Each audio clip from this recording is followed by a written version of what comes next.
Hello and welcome to Dragon Ball Speak, a show where we summarize and review every episode of Dragon Ball Z, 3 episodes at a time, and we rate them on a scale of 1 to 7 stars.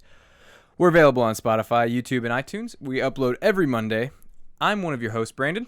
And I'm Wesley. And this is Dragon Ball Speak.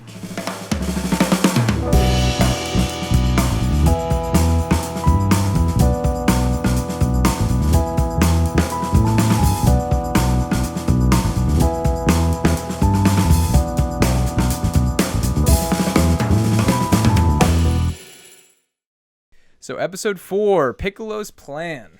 Let's go through it. Thanks, guys, for coming back. If you like our show, please subscribe. We're trying to get to 100 subscribers, so we would really appreciate it. But let's go ahead and get on with it. Yeah, let's do that. Oh, my God, dude. Talking right about off the bat. 3 good episodes. Yeah, this trio of episodes, really awesome. The first 3 were great, but these, I don't even care about those first 3 episodes anymore. I know. I'm right there with you. So let's go through it. Yeah, Piccolo's plans. All right, so it starts, we're right back at Raditz hitting them, and they fall over, and then they're just trying to figure stuff out from the end of episode 3.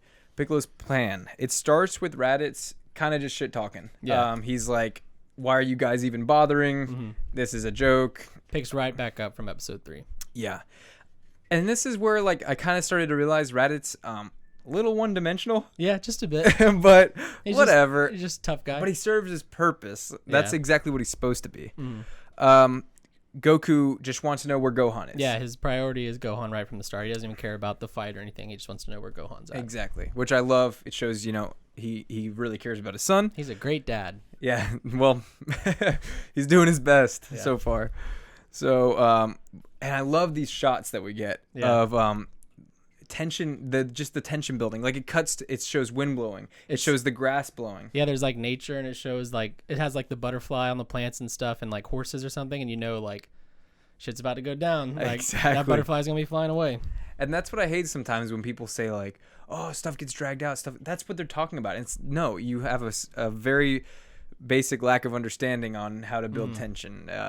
For some of this stuff. Oh, it's awesome. Yeah, they do a good job of sitting on shots, and you can just see their rage. Building. Yeah, exactly. And then that rage comes to a halt whenever they try really hard to put some damage in on Raditz. Yeah. Piccolo and Goku at the same time just doing their best, and Raditz is just nope. Mm. I don't think he takes a hit. I don't think so. He just blocking hits, yeah. Yeah. Yeah, and then they jump up after he jumps up and flies into the air. They jump up after him, and he does a double blast downwards. Yeah. Goku dodges. Piccolo gets murked. Yeah, he got murked. That arm went. Yeah. Oh yeah, his arm just. Yeah, his arm gone. got blasted off. Blood and stuff. Yeah. I forgot that. I knew that there was blood and stuff because it's T-rated, right, or whatever.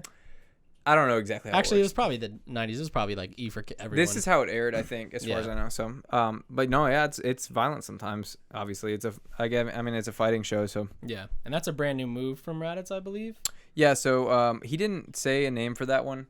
The only move that he has that's named is Double Sunday. Yeah, I made a note of that. In the video games, they gave it's all weekdays, Saturday Crush and goodness, yeah, stuff like that. But yeah, Piccolo loses his arm. We actually don't see that until a little bit later. But then it cuts. It shows Bulma, Roshi, and Krillin trying to find them. Yeah. They don't have the tracker, though, so they're kind of just looking with their eyes, basically. Yeah, so I don't know if I missed something. I wasn't sure exactly how they... I guess they just saw the direction that Goku flew in. I think it's just the plot. Yeah, needed fair enough. To go there. Yep. I'm not too worried about it. So, all of a sudden, I love this relationship between Goku and Piccolo, right? So they're bantering a little bit. He's like, I hope you have a trick up your sleeve. And Goku's like, honestly, dude, no, I don't. And we learn that Piccolo, however... does. He's been working on a new move. He's never actually tried it on a living thing. And it's so good, too, because the whole time he's like, this move's really great. He's like, I'm going to kill Raditz with it, and then I'm definitely going to use this to beat you. Exactly. That's so cool to me. Yeah. So you have those, obviously they're enemies teaming up, but they don't let you forget that. Yeah. And then Goku gets his ass beat, basically. Yeah, because he has to let Piccolo charge this new move for 5 minutes. 5 minutes he has to hold it, So Goku just gets whipped. And then it's just minutes. relentless beating. Yeah. We get the first Kamehameha of the series. And Raditz is like, shit. He freaking no ran. idea. He was running. He had to block it. it clearly like he was out of breath. Like Yeah. it wasn't effortless for him. But he did block it, which I don't know if we've ever seen those blocked. Maybe in Dragon Ball, maybe Roshi has blocked one before, but I don't remember off the top of my head, but it's not easy to do. yeah, it's still pretty impressive. Of course, yeah, like it's like blocking a punch. I mean, that's no joke. So he canceled it out, but he's shaken by it. And while doing that, just to keep track of power levels, because I think it's really cool. While Goku's like powering up his Kamehameha, Raditz's scouter is showing him that he's like going over like 900. So he's up from like 330 from last episode. He goes 900 and then whatever, and he says it's still climbing. Yeah, it's still climbing. And Piccolo also, while charging up his move, Raditz sees that he's at 1330. Right. And it just keeps rising. So like, it's interesting to me here that Raditz is so shaken by this. This really kind of tells me that he's never had to fight someone strong. Yeah, to be honest with you, right? because if he's like completely unaware of the fact that like your strength can change depending on how much effort you're exerting, essentially, then we gotta think all he's doing is just taking over planets, like just right, that stomping and rolling. People, yeah, right. No one's ever trying to like fight back. So he's shocked by that. Gohan's watching Goku falling from the sky after the Kamehameha. Yep. Gets blocked, and he's like obviously distraught. And you can hear his dad, and it's probably sounds he's never heard his dad make. Like, not at all, stuff. because all he's ever known is his dad. He's never even seen his dad fight. As far as we know, anybody. So Piccolo is I wrote down 1530, I think it was, at this point, right before he fires the special beam cannon. Can we just talk about the names for a second? Kamehameha is so sick. Like, yes. It's awesome. You can tell there's lore behind that name, and you're like, I want to know more about that. And then you've got... Especially because Kame means turtle. Yeah. It's the turtle hermit's move. It's Goku's signature move. Yeah. And then you've got Raditz throwing out Double Sunday. Double Sunday, baby. And then Piccolo, they were like, special beam cannon. Sounds sick. Yeah.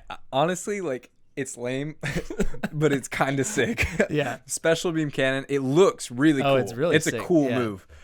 But yeah, I mean, it's not. It's so funny because like if you disassociate yourself from the show, it's so lame. Yeah. Like special beam cannon. Yeah. But I love it. Some of the lines, like my wife was like walking through like while we're watching, and like she'd walking on a line where Piccolo's like, or no, not Piccolo. Like, well, it was, I don't even remember who it was, but somebody was just like, they're stinky. And it's just like. I think that was in the next episode. Yeah, and it's just lines like that out of context are like, what are they watching? Yeah. But in the show, you're like, yeah, this is sick. He stinks, bro. Yeah. No, I'm with you. Yeah, I mean, whatever. Of course, it can get cheesy sometimes. Speaking of which, Piccolo. Okay, so he fires the special beam cannon at Raditz. Raditz dodges it, or it hits his shoulder. Yeah, it grazes him. His armor, and like he's got some red on his shoulder. So you can tell that the move is strong. Exactly. Yeah. But I like this next line. Yeah. Piccolo says, "He's faster than the speed of light." And it's like that is, I don't remember. That is obviously, that has to be a mistranslation or a huge exaggeration. Okay. Yeah. Let's just acknowledge that right up front because it's not. It's not possible. Right. So whatever. But of course, right after he dodges, he's cocky. He gets that tail grab. Goku does. Tell me how you feel about the events that follow. So basically, Raditz goes to use Double Sunday, and then right before he's like able to launch it at Piccolo, Goku grabs his tail and immediately like locks him up, and like he's so just like Goku when he was a kid. And Goku knows. Goku's like, I know what you're feeling right now, and it's not great. And then basically, Raditz is on the ground, and Goku's gonna hold him, so Piccolo can unleash the special beam cannon one more time to kill him, basically, and then Raditz starts like getting in Goku's ear, starts saying stuff like, "Don't kill me, brother. I'm your brother. Like, I promise I'll leave. I'll never come back." And he's really into it. I mean, it's pretty believable. And Goku, he has all the faith in humanity, and he probably shouldn't, as Piccolo points out. And he eventually lets go of the tail. And damn it. Yep. So my initial reaction, it's like, damn it, like you're so dumb. Okay, right. But how many times have we seen Goku influence somebody and change their mind for the better? We've seen it with Krillin. We've seen it with Tien. Yeah. He clearly has some sort of influence on people. So he thought he's seen that before. He thought maybe he's telling the truth. Yeah. Okay. Obviously he wasn't. One-dimensional. Yeah, the dude gets up and he's like, ha ha ha, elbow to the face. Like big ol' elbow to the face. Yeah. Goku goes flying. His gis, I love the battle damage. Yeah. He's clearly like, dude, it's just no joke. We cut to Chi-Chi. Oh yeah. It's a funny reminder that she thinks that they're just hanging out with their friends. Yeah. She thinks her son is safe. Meanwhile, they're on the brink of death. Very much so, yeah. And she doesn't know that Goku has a brother and he's an alien. Yeah. Like none of it. She's just, of course, not filled in on anything. And she finds Gohan's test and he gets 100 on it. And it's a math test. Mm-hmm. So she's like, back to the whole like, he doesn't need to do martial arts. This dude needs to be a scientist. Yeah, she wants an astronaut in the family. Yeah, an astronaut in the family. So then we cut back to the fight. Goku's on the ground. Yeah. Raditz walks over to him. Piccolo is like, doesn't really even know what to do at this point. Yeah. He knows he doesn't have time to charge the special beam cannon again because it takes 5 minutes, which in a fight is an incredibly long time. Like you realistically would not ever be able to use it. Oh no, not at all. And then so Raditz stomps the chest. Yeah. He's breaking his ribs. Goku is agonizingly screaming out in pain. It's really uncomfortable, honestly. And we keep cutting back to Gohan, like hearing his dad's cries and stuff. Mm-hmm. All of a sudden, you see that crack. Yeah. On the pod. And then at the same time, power level coming from somewhere, not sure where it's coming from. Does he say a number here? I don't believe. I don't think so because I would have written it down. Mm-hmm. Gohan erupts from the pod in what is one of my favorite moments in the series. To be honest with you, it's awesome. He blasts up, and then unfortunately, that's over. where the episode ends. Yeah. So they know exactly what they're doing. Can you imagine watching that on a Saturday? You're 10 years old, and you have to wait another week to find out what happens next. 10 years old is like basically a year. Yeah, exactly. Like 1 week is like you don't even have that concept. That's 5 days of school, bro. Yeah. Yeah, man. So that's where the episode ends. Yeah, and fortunately for us, we get to go right to the next episode. Yeah, exactly. Gohan's Rage. Gohan's Rage, episode 5. So go ahead and pick us up right where we left off. So we pick back up, and Gohan's like, we're at the same exact scene at the end of episode 4. Like Gohan's in the air, and then we pick right up there, and Raditz looks at him, and he gets the power level of 1370 and rising, which is the highest we've heard. I think so. Yeah, I think. And then he says he's stronger than you, brother. Yeah, and then Gohan, I guess in his rage, because that's the name of the episode, like just balls up straight up like Sonic style and just hurls himself at Raditz and with a crazy headbutt, like really messes him up. So I love this because he's a 4-year-old first off. So obviously it's remarkable in its own right, but I like that it shows he obviously doesn't know how to fight. Yeah. So all he knows to do is instinctually throw himself at him and headbutt him right in the chest. And we get some really funny animation with Raditz's like his face doing like, this. It was strange, but I liked it. In my notes, this is funny. I wrote like, "Oh shit!" Like Gohan took Raditz out, and then like seconds later, I wrote, "Nope." Raditz in return knocks Gohan out, and like straight up knocks Gohan out. He's got the little squigglies in his eyes and everything. Mm-hmm. So he smacks him across the face, but he's clearly impressed. That's the first time Raditz has taken actual damage. Yeah. Other than his shoulder being grazed and his leg hair being singed. Yeah. In episode 1. Super cool moment, dude. Yeah. Gohan screams like, "Stop messing with my dad," or whatever. Mm-hmm. Every time I've watched this episode, which is a lot, I get goosebumps. Yeah, I saw you like react over there. You were like, I love it, dude. I love it. I get into it. Yeah. Instantly, he gets knocked out. Raditz, so Gohan's knocked out. And Raditz is like, "All right, I'm going to kill him now." And Goku's like, "Please don't do that." And he's just walking over to Gohan. Oh yeah, so he's clearly scared of Gohan. He instantly goes to kill him. Yeah, he knows that he's a problem. Because you would think like Raditz would want to recruit him and make him part That's of the team. what I thought. Yeah. But he's so strong that he's like, "No, we're not even like this kid is untrained and he's already at this power level. Like we're just gonna take him out because he's gonna get in the way." Mm-hmm. So he goes over to kill them. But right before he does, Goku like goes into that like I guess it's like a headlock. It's a full Nelson. Yeah. It's kind of a meme. Yeah. Oh, okay. Yeah. Which is interesting that he's able to hold him back. I guess they're all wounded. So I thought you're right. I thought that for a second. I was like, I don't know. Yeah. But he says like it's crazy that Gohan or that he's damaged me this much. Yeah. And plus like Goku's got like that fatherly rage. Like it's either like his son dies or he stops Raditz. So I can understand that. Coolest part. I love, dude. His freaking ribs. He's like, "Piccolo, hurry! My ribs are broken." That's and he's telling just Piccolo, so cool. "Yeah, get the cannon ready again and like do it." And Piccolo's like, "Dude, you're gonna die. Like, it's going to kill you both. And Goku's like, do it. You have to do it. You have to stop him. And Raditz says the same thing. He tries bargaining. He says, you're going to die. What are you doing? He can't even conceptualize sacrificing yourself for the greater good. He doesn't understand. And Piccolo in his head, as smart as he is like, yeah, it's going to kill Goku, but I know his friends are going to find the 7 Dragon Balls and bring him back to life. Right. So as the viewer, we know that too. I like that they acknowledge that right off the bat. Yeah, they don't act like, oh my God, Goku's gone forever. Yeah, like, oh, what, does death matter? Blah, blah, blah. Mm-hmm. So, but I mean, going back to what they did say, it's still a big deal if you die, if you can only be resurrected once. Exactly. Yeah. Like that's it. That's your one. Not to mention, it's not easy finding the 7 Dragon Balls. I mean, we saw that happen, 3 times total in Dragon Ball? I believe. Over like years. So it's not like the easiest thing to do. Right. So he launches the cannon. So he fires the special beam cannon. This time, right through the chest. You see Goku's back bulging out, and then it comes through. Blood spatters. Big ol' hole, like. Oh, dude. Big ol' hole. Yeah. So it eliminates any like chance of like, oh, he might be okay. Yeah. I assume because they're super strong that's why they didn't instantly die, but.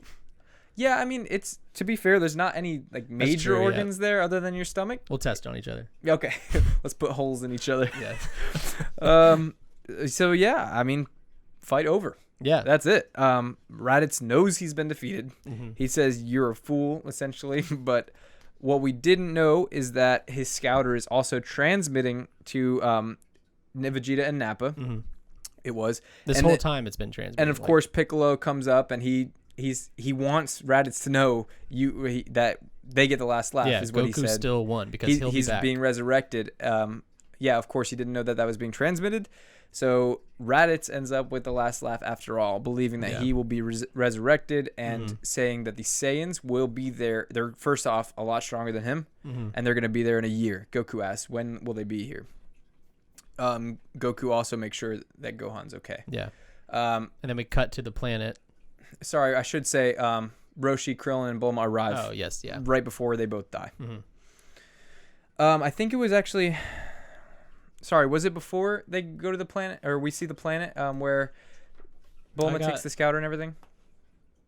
Yeah, so they go to the planet first. Okay, so basically they go to the planet... Well, no one goes to the planet. We just... So yeah, we see some space shots. So clearly it's an alien planet. Like, we have no idea what it is. And then we see... who we find out is Nappa and... Is it Nappa or Nappa? Nappa, Nappa. Yeah. Nappa and Vegeta sitting there, and they're like eating an alien or an animal they just killed. Like, so you already know right off the bat they're ruthless. They're also, at least in Nappa's case, like significantly bigger than anybody we've seen. Nappa's huge. Yeah, maybe other than like Ox King, like Nappa's like one of the biggest characters we've seen. That dude's jacked. Yeah. And they're like getting the transmission and they're watching and they're basically making fun of Raditz. Like, man, this dude sucks. Yeah, there's like they could not possibly care less that he died. And they find out about the Dragon Balls through the transmission, but they're not for a second even considering bringing Raditz back to life. They're he straight up, he literally said like, why would we bother bringing back someone so weak? Yeah. Which is terrifying.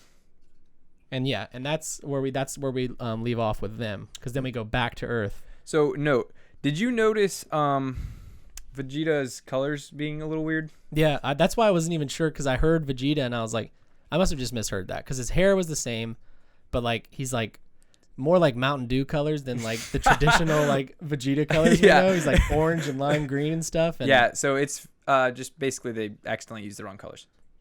So like it'll change like in future episodes without any word, or like is it in canon that he's that color? We'll have to see. Darn it. But basically, it's like famously they accidentally gave him the wrong color palette, because I guess they didn't know, because the manga's in black and white. They didn't know what colors to give him. This thing, it looks real dumb. It looks so like, it's literally like pick 4 random colors and just click. Yeah. It's really stupid looking. Yeah. Like really. So yeah, you were saying? And sorry. They said that Nappa would be a waste of a wish. Yeah. And then they discuss eternal life. Would be a waste of a wish. Sorry. They say that Raditz would be a waste of a wish to bring back. And then they say, what if we had eternal life? I believe it was. And then he said, we will become Saiyan warriors of legend. And then Nappa says, do you mean? Can I just take a second? Dude, Nappa's voice actor, I don't know. I don't remember it like that. It's bad, bro. I love that. I think they're trying to make him like lame, because like the first shot when you go to see Vegeta and Nappa is like a close up on Nappa's like little pencil mustache, Yeah. and his mouth is just like this tiny little thing, Yeah. and it's like, okay. And then his voice acting is not great. What do you mean? Yeah. So, and then says, "Do you mean?" And then yes, we will become Super Saiyans. That was pretty cool. So this is something you've heard before. Yeah, I know. Okay. I've heard Super Saiyan. I didn't realize it was. I thought it was like more of like a form, like when you do like your build up stuff. I've seen everywhere enough times you go from like Saiyan to Super Saiyan. So it's interesting that this implication is that like a Super Saiyan is like a Saiyan of legend, I guess, almost. Right. So super interesting to note that, of course, because you've heard it before. Yeah. Otherwise, you would have no idea. Like, what the hell does that mean? Yeah. And then last thing we see, we cut back. And Goku's laying there, and they're like, the team's already getting ready to go get the Dragon Balls. They have 3 of them, I think, already. They said 3, right? Yeah. One of them being Gohan's hat. Yeah. And then the other 2 are at Goku's house. Exactly. And as they're getting their plans ready, Goku's body disappears. And they're grieving. But the last thing Gohan does, or I believe that Goku does, is make sure that Gohan's okay. Yeah. So I thought he was like already dead. Like I wrote in my notes, Goku's dead. Gohan. So it's cool. Yeah. So it's cool that he gets like some final words, and he's like telling Krillin like, take care of Gohan, like make sure he's safe. And oddly sad, dude. Yeah. Even though we know, right, of course he can be resurrected with the Dragon Balls, it's still Krillin's watching his best friend die. Bulma has been there through it all. Again, it's also sad for us because we've been with this character for over 150 episodes. If you're just watching Z, unless you're one of those bastards that has never watched Dragon Ball. So it's crazy watching Goku die. Yeah. It really, really is. Yeah. Because I mean, come on. Like, he's Goku. He's the Earth's like mightiest hero. Always been able to win. Yeah. Somehow, one way or another, he's gotten the win. But at least he like sacrificed himself. He still won in the end because it was his choice, I guess. So it's crazy to me here. Like, man, they were really close to losing. Oh yeah. Like, and the Earth would have been screwed. Yeah, it's crazy to me. Like, dude, they won by a hair, and then now they hear that there are 2 stronger ones coming. Like, and 2 of them for that matter. That's a whole different story. Yeah, Goku's body disappears after he does end up dying. Yeah, and then one of the final lines is Piccolo, I believe, saying, or is it Piccolo or Roshi? I think it's Piccolo. Piccolo says that it's Kami's doing. Yeah, which is the guardian of light. Guardian of the Earth. Of the Earth, not light. And we know that from Dragon Ball because he trains with him. Yeah. So episode 6, No Time Like the Present. We start off Bulma and Krillin taking Raditz's scouter. So we know that Bulma is like super smart or whatever. Yeah. They take the scouter to study it. She says that maybe she can reprogram it to say like their numbers somehow, which would be super interesting because then we'll get like more power level stuff. Yeah. Maybe have a better read on the enemies, whatever. And before we go past this part, the animation here is really cool. So when they're looking at the scouter on Raditz's face, I love it's from like the point of view of Raditz. So then when they take the scouter off, it like the camera like shifts like it's been picked up. How cool was that? Yeah, and then they put the it's fine, you can't hear it. Okay. And that's it's really cool. And then they put the scouter on. Bulma does, I think. And you can see like the green filter and everything. Yeah, It's man. like really cool that back then they were doing cool animation so like that. neat, man, when they do shots like that. I love that. And that's part of that's part of why Dragon Ball Z is so well animated. There's so many little things like that they did not have to do. Yeah. That's tons of extra work that like really just adds so much character to what you're seeing. And we're watching the Blu-rays and they're like, we both were talking about how great they look. Look super good. So obviously that speaks to the animation quality, but the Blu-rays themselves, some of the DVD releases have had color issues. I know Blu-rays are supposedly like one of the best ways to watch because you can also get the original Japanese soundtrack that way, which is what we're watching. And there's like 5.1 audio, so the surround sounds all over the place. Yeah, so Wesley has surround sound. It's super great. Yeah, no, I mean, dude, it looks so good. Especially episode 5 was like, dude, really, there was multiple times where I was like, dude, this stands up like to the test of time. It looks good. 100%. And then so Bulma mentions maybe this way we can find Yamcha and Tien. Even though, she dumped Yamcha, I guess, but yeah, that would be really cool. Of course, Piccolo regrows his arm. Yeah, during this part, I was like, oh, they're about to die. Like Piccolo, because I thought like Piccolo's the last man standing. He wants the Earth to be like under his control. He grows his arm back. He's got his whole outfit back on. Yeah, and he's like sweating, and his veins are popping up, and he's like clearly angry, hulking, looking at them. Yeah, he's hulking over them. I'm like, oh no, like here he's gonna kill their asses. And surprisingly, I never would have guessed in 100 years, Piccolo tells them he wants to train Gohan. Well, yeah, after splurting his arm back out. Yeah. So that's why he was so angry. Yeah. Yeah, but anyways, yeah, no, what is your reaction to that? Obviously, you didn't cool. expect it. Really no, cool, not right? at all. It's interesting because it's giving more dimension to Piccolo. Like, you're finding out that he's not necessarily like a 100% villain because he wants to train Gohan to prepare for when the two Saiyans come. So talk about the contrast here between Piccolo as a villain versus like we said, Raditz is a little one-dimensional. Dude, yeah, Piccolo, you're seeing a lot of complexity there. Yeah. That's so cool to me. It's awesome. Like, he doesn't care about anything now. There's there's not going to be an Earth for him to rule if in a year it gets destroyed or whatever, wiped out. So again, for the time being, he's like, I'm gonna fight on the good side. I'm gonna fight on Earth's side. Mm-hmm. Really, really cool. So yeah, he literally says, they said you'll have to ask his mother. Chi-Chi, yeah. Yeah, right. He's like, I'm not asking. I'm taking him. Yeah. I'm telling. Yeah. And then we cut away to a really weird scene of like this alien dude with horns, I guess, and he's like, this is the afterlife. Yeah, and he's like looking over, I guess, spirits or something. And he's kind of keeping them all in line, and you see that they're all going up on this path to what looks like kind of like a martial art. It's a queue, essentially. Yeah. Oh yeah, like a dojo almost. Yeah. Which is interesting. And then you get there and you realize that that's like where Goku's at. Right. So Goku's there. You see a bunch of just like spirits or whatever. Mm-hmm. Goku's there, and he's there with Kami, which is awesome. Right. I love seeing Kami again. And they're talking to his name is King Yemma. Mm-hmm. So King Yemma, it seems, is the judge. Essentially, he says he determines whether people go to heaven or hell. And then they're talking to him. They're basically asking if Goku could have permission to take Snake Way to King Kai and train with him. So he's talking to King Yemma, and Kame's saying like, hey, Goku needs to go and train with King Kai to get strong enough. Right. So they keep on mentioning this King Kai guy. And Goku realizes, like, okay, this guy's the judge. Hey, did you see a guy named Raditz through here? And he goes, yeah, I sent him down below. Yeah. Real piece of work or whatever he said. So Goku's like, I want to train with this guy because he obviously dealt with Raditz no problem, essentially. Yeah, because he's like, did Raditz try to fight? And he's like, no, I put him in the patented Yemma lock? Yemma lock or something. Yeah. So he beats Raditz without a struggle, which to Goku is like, damn. At this point, like, inconceivable practically. Yeah. But of course, Kami whispers to him like, "Hey, King Kai's way stronger. Like, don't, shut your mouth. Like, shut up. I'll get you to King Kai." King Yemma hears it. He's offended. It's pretty funny. Yeah, I like that scene.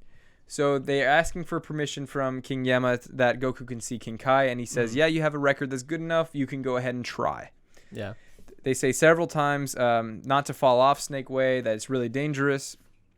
So Goku says, "See you later." Yeah.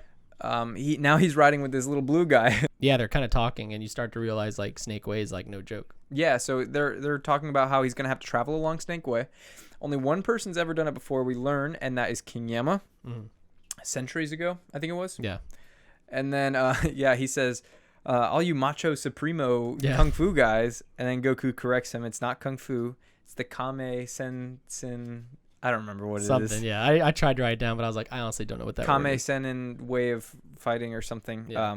I should know that. But I basically think it's Master Roshi's teachings is what he's saying. And then we learn at this point that it's going to be 10,000 miles. Which is a lot. Yeah, that is... For Goku, I don't even think he has like a perception of that. He's like, okay, 10,000. Yeah, he's like, holy crap, all right, better get started. I wish I packed a lunch. Yeah, I love that he's still worried about food because our boy Goku eats. Yeah, always. So like we cut back to Earth and it's Ox King, which is Chi-Chi's dad, like showing up and he's like, "Hey Chi-Chi, hey Gohan, like what's up? I want to hang out. I want to see my grandson." Right. And he goes inside and Chi-Chi's just like, "Oh, they're not back yet. I don't know where they're at." And so Ox King's like, "Okay, I'll wait." He's got like a remote control car for Gohan to use. Yeah, cool. And they just kind of talk more about basically how Chi-Chi doesn't want him to be training in martial arts. Yeah, she like you can. This is where it really comes out. Like she straight she's up, like crying and stuff. She doesn't want him fighting at all. Yeah, you can tell that she's like a little overprotective because she's going through all the things that could happen, and she's like, if he trains with Roshi, Yoshi, oh my god. Yeah, he's like if he trains with Yoshi, a Yoshi slip. Oh my god. If he trains with Roshi, he'll have to like swim away from sharks and like be deserted on an island and climb up a tree, and there could be a snake in the tree. She's like, a little what the hell? overprotective. Yeah, and she really wants him to be a scientist. It would poison his brain, and then he couldn't do math anymore. Yeah, The worst. It's just it's like annoying. Yeah. And so then that conversation happens and we cut back to Goku, and he's about to start the snake way, but he asks the dude, do we even have a name for the blue guy? I don't think so. Yeah, so we asked him, he's like, do you know the fortune teller Baba? Right. And he's like, yeah. And he's like, okay, can you tell her to tell my friends that they should not bring me back to life with the Dragon Balls until like a year from now? So, right, pretty crazy stuff. A whole year of Earth with no Goku while they're waiting for these Saiyans. And this is because, of course, he wants to train with, it seems, King Kai as long as possible until they arrive. Yeah, and so then so Goku just flies off. And there's a funny line where the dude's like, he can fly? I know, and it's like... I don't know. That doesn't make sense to me. Like, I feel like whatever. Yeah. And that's the end of like that part. So we cut back to Earth and we see Piccolo flying with Gohan in his arms. And they land in like a little waterfall area, and he's like, Gohan, like straight up, just doesn't even like try to sugarcoat. He's like, not great with kids. No, yeah. He's like, your dad died. We gotta like take care of her. I'm gonna start training you. Yeah. And he's stop crying. Yeah. Oh my gosh. Yeah. But at the same time, like, it is kind of cool. He said, Gohan says, why can't I train with my dad? He's like, well, first off, your dad's dead. And we don't know how long it'll be until he comes back. This poor 4-year-old. I know. He's 4. Yeah. And then he says, your dad would take it easy on you and I won't. Yeah. Which probably true. Absolutely. And really cool. Yeah. So, he's telling Gohan, he's like, Gohan's like, why? Like, why do I need to do this? And he's like, dude, you're really, really strong. You're like the strongest person on this earth right now. He said you could potentially be one of the strongest fighters on the planet. Yeah. Gohan, he's just like, no, I'm not. He says, I can't fight with adults. I'm a kid, which, I mean, he's Fair. 4. Yeah. And he's like, I don't want my or whatever. He doesn't believe Piccolo that he is that strong. He has no idea. So Piccolo decides to prove it to him naturally by grabbing him by the head and throwing him at a mountain. As one does. Of course. How else does one prove their strength? Yeah. And Gohan's like sweating. He's like flying towards this mountain. And he's like being a 4-year-old, terrified for his life. And then right like the last second, he just like that rage comes back. Yeah. And he just powers through it. Like basically blows right through the mountain, like destroys it. And then I love the wake that you see, the wake through the dirt of how much he destroyed. And even Piccolo is like, oh, okay, that's like a little more than I expected. And it's crazy because this is like uncontrolled rage. So whenever you can bottle all that rage up into like a move, like what is that going to be? Like, right, I'm so stoked to see what Gohan grows into. Exactly. And it's so clearly he doesn't know how to use this power. Yeah. So if he is properly trained and taught how to fight, if he can concentrate that, of course, he could be incredibly strong. If he damaged Raditz, when Goku and Piccolo combined couldn't damage Raditz unless he used the, of course, Special Beam Cannon. Exactly.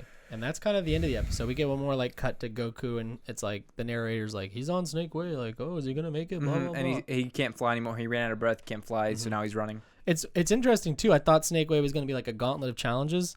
And it might be, but like right now, it's just like literally a path. It's like like is it a 10,000-mile run? Because if so, like that sucks. Yeah, that sucks, and you can't fall off. They've said multiple times it's a one-way trip. You can't fall off. No food.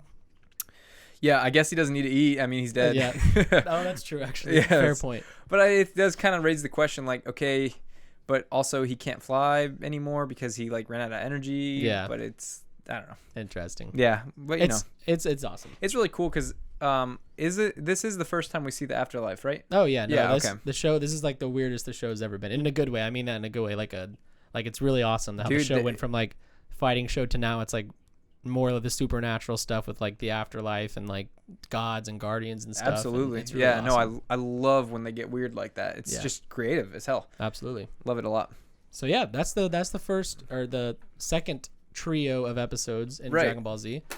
So let's and what a damn trio of episodes that was. It was sick. All right, tell me. So, what do you rate episode 4, Piccolo's Plan? What did you give it out of 7 stars? So I almost gave it a 7, but I ended up giving it a 6 out of 7 stars because one, I know there's gonna be like this one I could convince myself to give a 7, but I know that we're gonna watch an episode one day where I'm like 7. Like no convincing. My only problem, the reason I wouldn't give this 7 stars is because the first half of the episode's a little slower. Okay. But then once like the fighting picks up, it starts to get crazy. But yeah, this is like by far the best episode. of the first 4, like by a landslide. No, it's so sick. Completely agree. I gave it a 6 as well. Oh, good. God, dude, great. People are gonna think we're like I know, figuring this out. We're not. No, I pretty much agree with everything you said. And there's your first big fight of Dragon Ball Z, the first Kamehameha. Piccolo's new move. Gohan, they were hinting for the last 3 episodes that he's super strong or something, and now we get to see double some of that. Sunday, bro. The coolest move in all of Dragon Ball Z is the double Sunday. Yeah. There's a couple things, of course, like the faster than light, and the like you said, the first half is mostly building tension. Mm-hmm. But really solid episode, man. Absolutely. Yeah. What a entertaining episode. Every second of it's great. Mm-hmm. So tell me what you thought about Gohan's Rage. Gohan's Rage. One of my favorite. So Gohan erupting from the pod and headbutting Raditz is one of my favorite moments in the series. I love this moment, man. Yeah. It's so cool to me. Like, you see, we thought he was kind of a pussy, but he has this power, and B, he has some sort of instinct to protect. I love that. It's just so interesting to me. Awesome, I think it's really cool. And then as far as the rest of the episode, of course, Goku being willing to sacrifice himself, the animation, the blood, I think was really great. I think all of the character interactions are perfect and spot on. Yeah, we get more of like Chi-Chi's reasoning for the way she is with that's Gohan. like a little bit of what I could have done without, but it's necessary. I don't mind seeing that. She just, like, whenever I hear that, it kind of annoys me. Yeah. But it does cut back to her and show, like, she really doesn't know any of this. I thought that was really cool because it's a really cool juxtaposition there between I'm dying and wonder when my husband and kid are gonna be home. Yeah, she's like, oh, the rice is almost ready. Yeah, and of course Raditz's death, and then we get the first appearance of Vegeta and Nappa, which is of course huge, really cool. Vegeta is a name that you've heard. Yeah. Tell me what, like, you've heard that a lot, or like what is it? Oh yeah, well, I mean, I just know, like, Batman, Joker, Vegeta, Goku. Like, it's one of those like relationships that even if you aren't familiar with the source material, like, you walk by a hot topic and you're like, okay, there they are. Yeah. Okay. Totally. I'm with But you. I really don't know the dynamic other than like, they are like foils, not foils, but they're contrast to each other. Okay. I gave it a 6. Me too. Okay, yeah, dude. Okay. Once again, if anything made me not give this episode a 7, it's Nappa's voice acting. Oh God, I wish I could remember more of the lines. Do you mean? Just so terrible. Tell me about episode 6 now.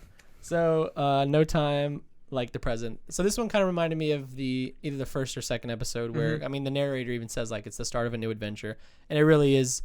Similar to the first or second episode, like setting up where we're going to be going these next few episodes or the rest of the season, who knows. So you're kind of getting more of like what the crew back on Earth's going to be doing, Yoshi and Master Yoshi, Bulma and Krillin, what they're going to be doing, what Piccolo wants to do, what Gohan's going to be doing, and then meanwhile that's all contrasted to Goku, who's in the afterlife, kind of figuring that out. So nothing like crazy exciting happens, but you're kind of getting like the paths laid out for where these characters are going. Totally. So yeah, I think what really lifts this episode up is that hint towards the end of like I love the character relationship between Piccolo and Gohan here. I think it's really interesting. And then of course they have to introduce the concept of whatever is going on with Goku. Yeah. I don't mind it, but of course it is a little bit slower paced than him fighting for his life. I mean, they're just setting up like what's next. Exactly. You gave it 4 out of 7 stars. Dude. Are you I gave it a 4. Oh, there we go. Like, great minds, baby. Yeah. That's the first 6 episodes we've given the exact same score. Yeah. I promise. No, we're not doing that. We don't say a word while we watch the episodes right before we record, and we don't say a word. We don't say a word in between. Yeah. We don't say a word after. I purposefully like check my phone during the end credit song, so that way I don't like look over and be like, dude, that was sick, or something like that. We don't influence each other's opinions. We write our notes like privately. My star score is like very, very small on the page. Like his is too. There's no way we could have seen it. Like, just great minds think alike. Great minds, baby. All right, what do you think? So tell me, predictions. Let's hear it. I'm excited to see Goku back into some training because that's some of my favorite stuff from Dragon Ball. Is just watching him get stronger. I love it. Yeah. That's I agree completely. And it's fun seeing him face new challenges because he's always up for a new challenge, and it'll be interesting to see how he does all this. And I'm excited to see who King Kai is because it sounds like this is gonna be like the strongest person we've ever seen. Have you ever heard this name? No, okay. I haven't heard King Yemma either. I knew I didn't even recognize Kame whenever I heard it. Like I knew that's a part of the story, but I didn't realize it was that guy, which I had seen in Dragon Ball before. And then, yeah, I'm excited to see Gohan and Piccolo train. That should be a very interesting dynamic, especially contrasted to the similar training we've seen from Dragon Ball, which is Kid Goku and Roshi training. Right, I imagine it's going to be very different. Roshi being a father figure almost, and then Piccolo being a evil, tossing people at mountains. He's the offspring of a demon king. Yeah. And then the only thing that's not the craziest exciting is like Bulma and Roshi and Krillin. Like, are they going to be searching for Dragon Balls? Like, what are they going to do for a year? So I imagine we won't be seeing too much of them, but who knows? Yeah, absolutely. Dude, yeah, I'm really excited for us to keep watching. So, ladies and gentlemen, thank you so much for watching. Really, it means a lot. If you subscribe, click the button. It's right there in front of your face. That would be excellent. Do it. Follow us on Spotify or download the episodes or whatever. And yeah, just support us. If you liked the video, like it. If you disliked the video for any reason, dislike it. And then leave a comment and tell us why. And we'll try to fix whatever it is. If we're dragging on too much, whatever. Other than that, what's going to happen next? What is Gohan's training with Piccolo going to look like? How is Goku going to be able to make it across Snake Way without falling off or whatever? We don't really know, but I can tell you one thing. You know what you're going to do? What? You're going to find out next time on Dragon Ball Speak.